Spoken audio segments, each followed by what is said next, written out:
Story 1. The Man Who Watched. It was a sweltering summer when I was 12, staying in a bustling city hotel with my mom and younger brother. We chose not to stay at our relative's house, so the hotel became our haven, or so I thought. The lobby smelled faintly of citrus and leather as my brother and I lounged on an oversized couch. Mom was at the front desk, checking us in. The sound of suitcases rolling across the tiled floor blended with the quiet hum of conversation. Then, the glass door slid open and a man walked in. He wasn't remarkable, average height, average build, clothes that didn't draw attention. But there was something about him, something wrong. His eyes didn't scan the lobby or search for the reception desk. Instead, they settled on us. He sat on the couch across from ours, his posture too relaxed, his gaze too focused. A chill pricked my skin. He didn't look like he belonged there. My gut whispered something sinister, but I shook it off as childish paranoia. When Mom finally called us over with our room key, I felt an odd relief leaving the lobby, as if we'd escaped something unseen. Later that evening, we returned from visiting family. The sun had dipped below the horizon, and the city lights flickered against the darkening sky. Mom suggested we unwind at the hotel pool.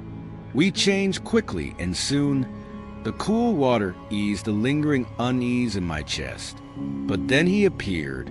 The same man from the lobby strolled into the pool area. He didn't swim. He didn't even look like he belonged there, dressed in jeans and a sweater. He just sat there, his eyes darting between us. Mom's face stiffened. "If he doesn't leave in 5 minutes, we're going back to the room," she muttered. The minutes ticked by agonizingly slow. He stayed.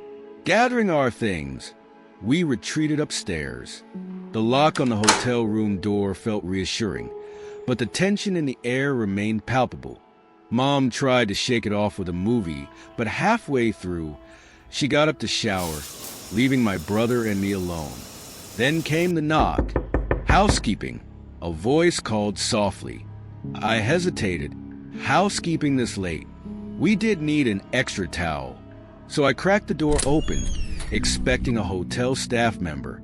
Instead, I froze. It was him. He stood there, smiling faintly, his hand raised in a small wave.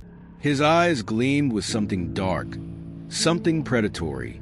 "How was your swim?" he asked, his tone casual but menacing. Before I could react, Mom emerged from the bathroom. Her eyes widened in horror as she saw him standing at the door.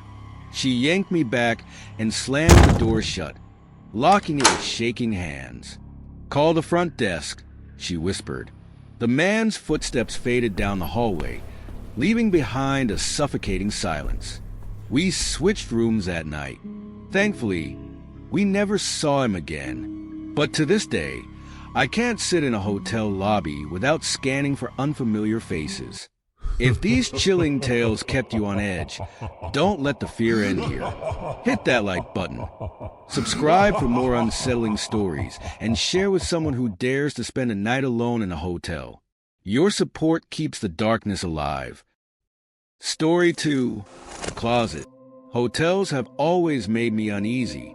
As a kid, the dark corners of a room felt alive, as if someone or something was waiting, hidden in the shadows. Even as an adult, that lingering fear never completely went away. At 24, I was traveling for work, staying at a small comfort inn in North Carolina. The room was standard, beige walls, generic artwork, and a closet that stood eerily ajar. It wasn't remarkable. Yet as night fell, an inexplicable unease crept in. I settled in with a movie, Saw, fittingly enough, but halfway through, a faint crackling noise caught my attention. It came from the closet. My heart skipped. The sound was subtle, almost dismissible. I told myself it was nothing, just the building settling. Turning up the volume, I popped a couple of sleeping pills and tried to shake the feeling, but the noise persisted. It wasn't constant, just sporadic enough to keep me on edge. I told myself to stop being ridiculous and turned off the TV. Sleep came quickly, the pills dragging me into unconsciousness.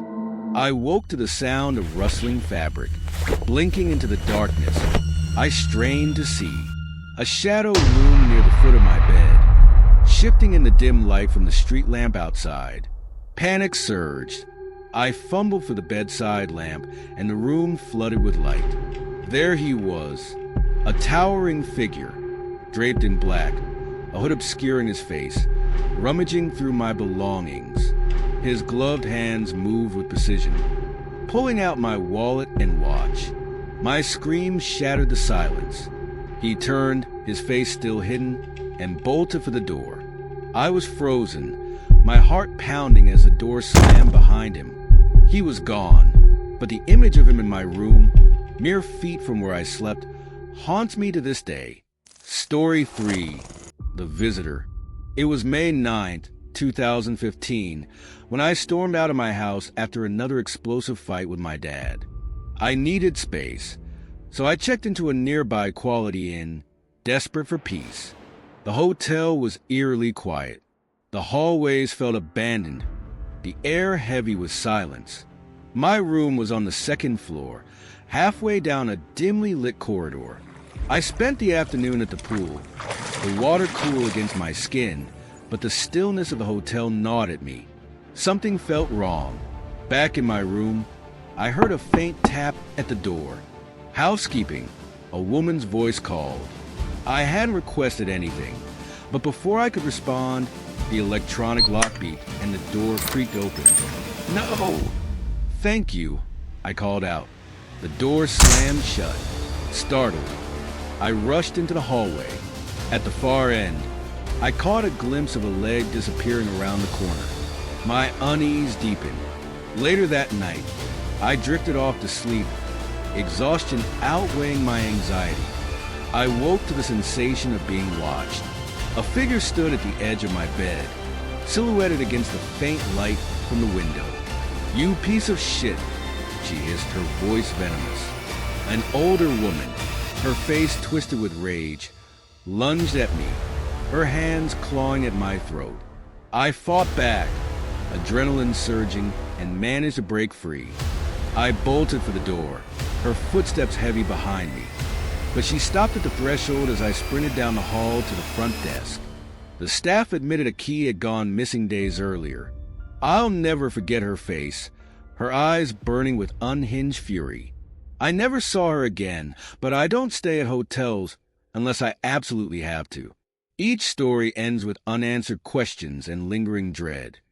Because sometimes, what we don't know is far scarier